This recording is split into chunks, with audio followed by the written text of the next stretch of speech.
The Eagles go into Dallas and they completely dominate. Okay, the Eagles did what they were supposed to do in this game against the Dallas Cowboys, a decimated team. Okay, they come out 34-6. We have a lot to talk about, players, statistics. Are the Eagles ready for the Washington Commanders on Thursday night? Okay, a lot to discuss here. Let's go through it and let's see what's going on. So here we go. This video is sponsored by BetUS. It has been a rough road for the Philadelphia Eagles this season for all Eagle fans. Will the Eagles rise to the occasion or continue to play down to the competition? If I'm going all in, giving it my all for a Super Bowl, I'm going to bet 500 and get 7,000 back at the end of the year, and we still stay true to the team that we believe in. But will the problems continue? We will find out. Make sure to check out BetUS. Get 150% deposit bonus on your first 3 deposits up to $2,000 with promotion code YouTube150. I want to thank BetUS for sponsoring this live stream or video, and let's get back to the content. All right, so a lot to discuss here regarding this game. Philadelphia Eagles versus the Dallas Cowboys. Pure domination from the Philadelphia Eagles. Like I said, did what they were supposed to do and did some great things. And obviously, 1 through 4 quarters wasn't perfect, especially that first half that there's a lot of questions about it. Thought they tightened up well in that second half. Looked like a totally different team. These first quarters, the Eagles did score the first quarter, which is fantastic. So another game scoring the first quarter is another step above of what they've done the week before. So that's a fantastic thing.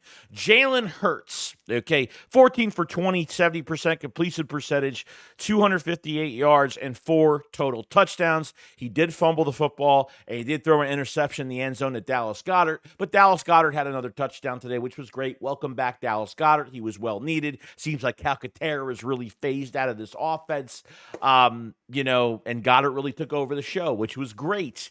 But hesitated on that one throw going into the end zone. I think it was just a short window that Goedert was open. Trevon Diggs made a really good play, and unfortunately, the Eagles just couldn't get that one back. So it is what it is on that play.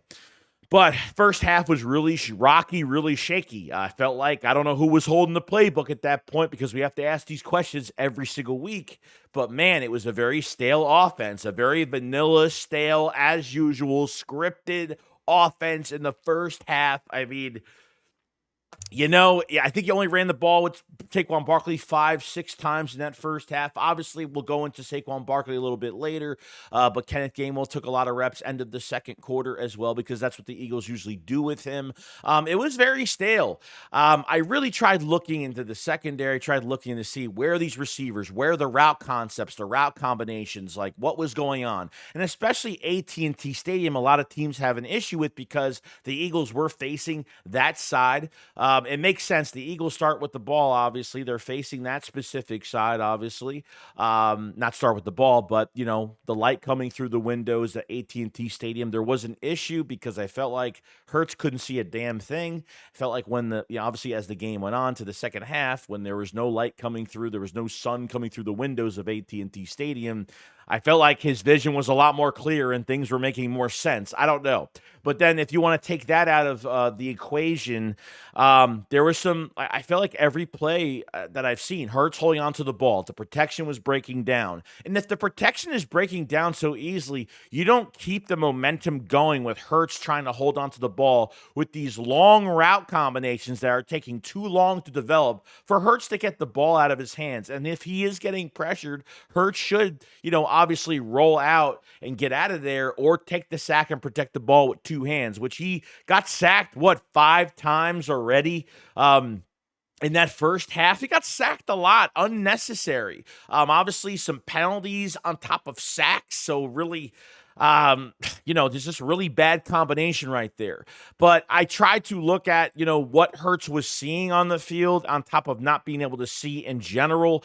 And they just kept doing the same thing over and over. These things, the short passing game was non-existent. And that's really Kellen Moore's bread and butter with the short passing game. Let the receivers do the work for you. Let the offense work for Jalen Hurts. Things are taking too long to develop, and Hurts is holding onto the ball a lot more. So What is Dallas afraid of? Nothing really. They're just going to keep getting pressure on him. You have to make the defense worry about other things. There was barely any checkdowns in that first half, so it wasn't my favorite part of the game. It was very stale, and Hurts was getting hit a bunch of times. And like I said, if there's more pressure on Jalen Hurts, protection is breaking down, okay, you got to go to something else. You got to do something else, okay? And I think that was one of the biggest problems in this game. Just looked too stale. AT&T Stadium, the windows, the light shining. And let me tell you something. People are going to say it's an excuse, but it's really not, because a lot of teams have had issues with the way AT&T Stadium is built, with the sun coming through into the offense, the quarterback's eyes, can't see deep, can't see much of anything. CeeDee Lamb was actually on that side. What they had the turnover on Hurts, I think it was after the fumble. Cooper Rush threw a ball to CeeDee Lamb in the end zone, and guess what happened? CeeDee Lamb was literally doing this. He was literally doing this after the ball went right by him. He never reacted, didn't even know the ball was there. He couldn't see. I mean, I think the evidence was right there. CeeDee Lamb couldn't see a damn thing just from turning on a route in the end zone. 5 to 8 to 10 yards going to the end zone. He couldn't see a damn thing. So I think that was part of it. But obviously the play calling, you're waiting a long time to get these throws off. Can't get the ball out of Jalen Hurts' hands because these routes are taking too long to develop, wishing for this big play with a lot of all this other stuff going on. I think it was a mixture of a lot of things. I think it was coaching. I think it was Hurts. And I think it was obviously AT&T Stadium, unfortunately, because I think the evidence is there for that. Okay, obviously A.J. Brown had some, a big play in the second half, the 40-yarder. Then he had the post corner earlier. Then he had that right sideline catch for 40 yards, which was great. A.J. Brown, 5 for 109. Devontae Smith had a couple catches, 2 for 14. Not really much there. Johnny Wilson, got his first touchdown. I'm so happy for Johnny Wilson. Obo, 6'7", big frame. Can't wait to see what his future is. Very excited for him. He had that touchdown taken away last week from the Jaguars on an OPI, unfortunately. But I'm so glad. Johnny Wilson was just so psyched just to catch his first touchdown in his career. It's always a great moment to see that within a player. And Johnny Wilson, another offseason under his belt. I think, you never know what you're going to have with him. Another big possession receiver for the future. We'll see what happens with him. Anaya Smith was used at a couple times on some end arounds. I don't know why Anaya Smith is getting involved at this point. I think they should just wait till next year, another off season where he could, practice and get better. I just with Covey coming back soon, I think Anaya Smith is going to be out the fold when it comes to the offense and getting involved too much. Jahan Dotson had a big catch, which was great. I think it was for a first down. So 1 catch last week, 1 catch this week. I really want Jahan Dotson more involved. These wide receiver threes, man. Even Calcaterra took a back seat to Dallas Goedert, but, you would use maybe double tight end sets to kind of expand the offense. If you're not using Jahan Dotson, use some double tight end sets, do some different things. But receiver wise, I think it really came down. I think it was a nice balance between the passing game, the run game, especially when you get into that second half. I think there was one where they ran, they threw that big 40-yard to A.J. Brown, the 40-yarder. They're on the Dallas side of the field. And then they ran with Saquon Barkley 4 times. And then Hurts had the rushing touchdown. I think it was the brotherly shove. No, not the brotherly shove. I think he scored from the 3 or the 5 or something like that. So I thought the sequences were just made more sense in that second half. Now, obviously, with Saquon Barkley, 14 for 66. Perfect. I wanted Saquon Barkley between 15 to 23 carries. I think 15 to 20 is the safe zone. He's been in that dangerous zone so far the last few weeks. He has gotten the ball a lot. You want to save, and I know the Eagles have done this. The coaching staff definitely said to themselves, we got to save Saquon Barkley for that Thursday night game, because after that Thursday night game, he could definitely rest up a little bit, which is good. You need Saquon Barkley for that more important game. So when you have a game in Dallas, a lot of injuries, no Dak, no Tyler Guyton, a lot of injuries.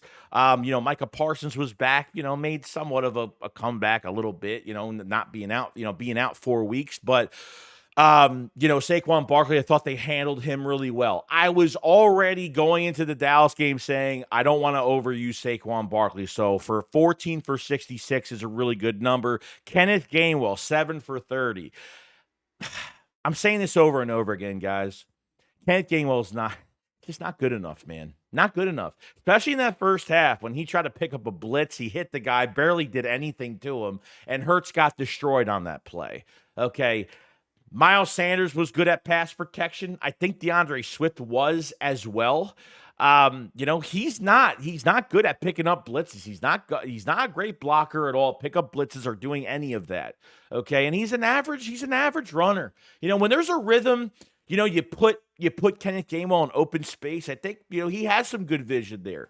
But when it comes to like him pushing piles, short yardage, shit like that, he doesn't do much of anything. And I got to say, like, it's just such a downgrade. Will Shipley, another game of barely using him. When I see Will Shipley on kick returns, he wants to hit somebody, and he tries to hit somebody, and that is a fantastic thing. I absolutely love it. But they didn't, until they put in Trey Lance in the backups for Dallas. Okay, when the Eagles just put up the score so much at that point, Will Shipley had reps at the end of the game, but just wasn't good. Not wasn't good, but I just want Will Shipley to get more opportunity, man. I thought Will Shipley was going to at least try to get some snaps with the starting offense. I want to see him with the starting offensive line, have him in the passing game. I think he's a Kellen Moore type, dual threat type guy that they really need, and they really have to get involved. I'm really shocked they still haven't used him yet, but that's just what it is as of right now. So the defense in general, like no sacks. I think you had a strip sack for Bryce Huff, which was, that's great. That's awesome. Fantastic. So the rest of the defensive line, I thought they contained pretty well, but just not enough pressure on Cooper Rush. We're still very lackluster on this defensive line right now. And I'm telling you right now, and going into Thursday night against the Washington Commanders, they're going to have to put some pressure. There's tape of what the Steelers did, and Vic is going to have to bring it. They can't play basic. They can't sit back. It's not going to work that way. Um, so not much from the defensive line. I think Jalen Carter had a good day. Milton Williams had a fumble recovery when Cooper Rush dropped the snap, and they got that. I think that was really lucky because that's not going to happen in a lot of games. Off of a snap on a quarterback, just drops it. Milton Williams just took it away from Cooper Rush on the ground. Like I said, I think Graham made a couple plays. He had a half sack. This was another fantastic day. You don't have a finisher on this defensive line. You don't have a closer on this defensive line. Look what TJ Watt did in that Washington game the other day. They phased him out the entire game, but when TJ Watt showed up, he showed up at the right time, which was the end of that game against Washington. And look what happened. You know what I mean? You just don't have that right now. And I think, maybe you go to the five-man fronts, or they blitzed a little bit, not too much. Zach Bond and Nakobe Dean. And speaking of those two, Jesus, man, we are heading into territory where Zach Bond he needs to be re-signed. He has been one of the best linebackers in the league. And it's really even hard to say that vocabulary out of my mouth. Zach Bond, 8 tackles, 2 forced fumbles, and 1 fumble recovery. All over the place, making tackles. How many tackles for loss he had today, but it was a lot. A couple to like 3, maybe. He was all over the place. Zach Bond, another fantastic game. I don't know what to say. I sign the contract. I don't know whatever you got to do to get him to stay in the building for, I would say 3 years. I think you got to go do it. I'm sorry. I don't want this to turn to another TJ Edwards situation. Zach Bond had a Pro Bowl type day, and it's just continuing week after week after week. Now, Nakobe Dean, almost had a pick of this game. Really close. And that was off. Jalix Hunt had a snap, which was great. Jalix Hunt had a tackle, and he had a deflection that actually almost landed. It landed right in Nakobe Dean's hands, and he couldn't. And he was kind of going backwards as the ball came to him. He was kind of falling backwards a little bit. So maybe it was hard to him to get that pick. But let me tell you, Nakobe Dean had 6 tackles for the day, almost had a pick. Fantastic. Jalix Hunt got involved, like I said, which was amazing. Linebackers were just flawless. Okay, now with the cornerbacks. Okay, interesting enough. Quinyon Mitchell, 4 targets, 2 catches, only allowed 14 yards. Now, CeeDee Lamb wasn't on Quinyon. They used a lot of CeeDee Lamb in motion. They want to kind of get the Eagles off balance a little bit. So we saw some Cooper DeJean verse. Cooper DeJean, a fantastic punt return in that second half, got to the Cowboys side of the field. Cooper DeJean, it's. I think Michael Clay and Fangio are going to fight over Cooper DeJean fucking staying or going at punt return because, Britton Covey's coming back soon. I thought Cooper DeJean was absolutely amazing in this game. This is Cooper Rush throws to CeeDee Lamb on the flat sideline pass, right? Most of the time in recent years, the Eagles would always miss that tackle on the sideline on a flat pass. All the time. You always see that. Break tackle, go up another 7 to 9 yards and almost have that first down. Cooper DeJean does not miss the mark when it comes to tackling at all, ever. And he was sticky coverage on anybody he was against, especially CeeDee Lamb. He was absolutely amazing. Quinyon Mitchell, amazing. Quinyon Mitchell, his worst game is against the Saints. He gave up 23 yards to Chris Olave. That's his worst game of the season. Quinyon Mitchell is him. Quinyon Mitchell is, man, Thursday night, I feel so good that we actually have a great secondary. Guys are getting off blocks, and you know what? This defense, I got to say, I was afraid what was going to happen. The Eagles get a big lead. The Eagles play very passive in that second half, like they did against the Jacksonville Jaguars. Got really nervous about that, how they played off ball. They kept everything in front of them. They took everything underneath wide open. They tackled to at least waste some time on the clock. They didn't do that. Linebackers were flying. Corners were making tackles. They were pretty damn aggressive in this game. I got to say, I was really impressed by it, by how Fangio's defense, they weren't playing off. They were playing pretty physical, in my opinion. So I thought that was really good. You had Chauncey Gardner-Johnson with a pick, obviously when Trey Lance threw in double coverage, so he got a pick at least. He made a couple good I thought Chauncey made a couple good tackles, so I thought that was pretty good. Reed Blankenship had a fumble recovery. Now, this was off Zach Bond, so obviously Ferguson, the tight end for the Dallas Cowboys, caught it with one hand, turned around. Zach Bond comes in, boom, hits him. Fumbles the ball. Reed Blankenship picks it up. So it was nice to get these turnovers. The Dallas Cowboys had 5 turnovers in this game. 5. A lot of mistakes. I think CeeDee Lamb was held to like 20 to 40 yards. It wasn't much. It was nothing. So I thought that was really, really good. So honestly, the offense had their issue in the first half, but they got to fix this, man. You can't go into a playoff game like this. You can't go into Thursday night at home like this, okay? And it's kind of weird to say the Eagles have played better on the road than they have played at home, to be honest with you. I think, they've recently played good at home, but to be honest, the Eagles have been road warriors. I don't want to be known as a team that plays bad at home, but, I think, on the road has been so much better. For Thursday night, you can't do this against the Commanders on Thursday night. You can't do this in a playoff game. You can't have these scripted, whatever, this vanilla, generic, boring, non-hyped up type offense. Just, Jesus. It's just really bad. Because they're not using middle of the field and not the short passing game, screen passes. I mean, look what they did when they dumped the ball off to Saquon Barkley on the flat. They dumped it off to Saquon Barkley on the flat, and he got from like the 15, 16 to the 1.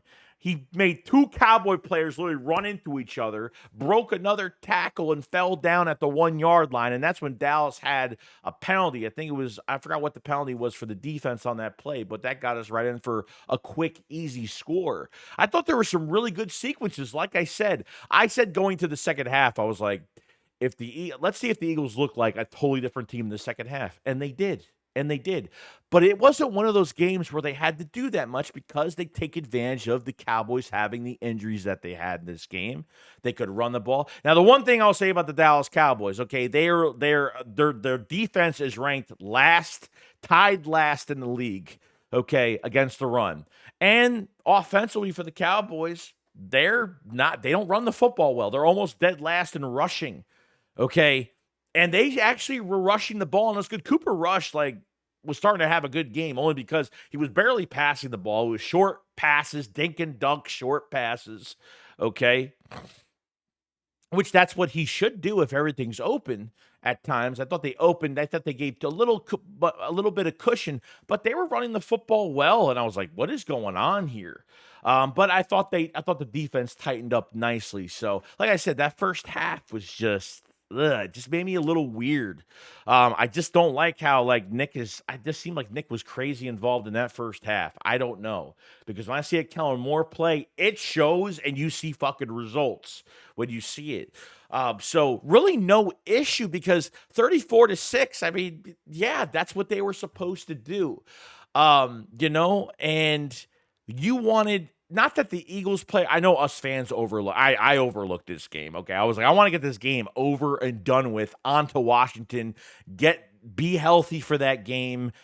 And the Eagles left this game without no injury. Saquon Barkley had a wrist injury. He left in the first half. I got a little nervous, but he was completely fine. He came back in the second half. Okay.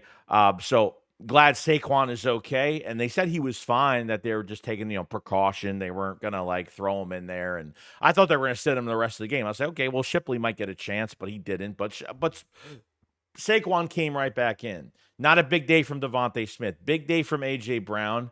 So you got just enough to beat the Cowboys. And it felt like the Eagles, it seemed like for the Eagles, it was pretty damn easy in that second half. Running the football, great. I mean, I think my favorite sequence was running with a big catch by A.J. Brown and running Saquon 4 times. Boom, they scored easily. I mean, just easily.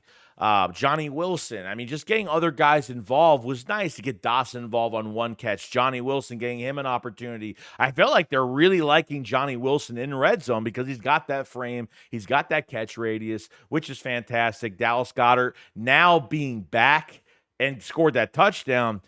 Man, it's nice to see Goddard back. This was the perfect game to Goddard to get himself right because realistically, by the time you watch this video, today they took a flight at 2 a.m., and then they have walkthroughs, and then they have a game. I mean, they literally have no time. Like, the short weeks are horrible. And obviously, Washington is dealing with the same thing right now.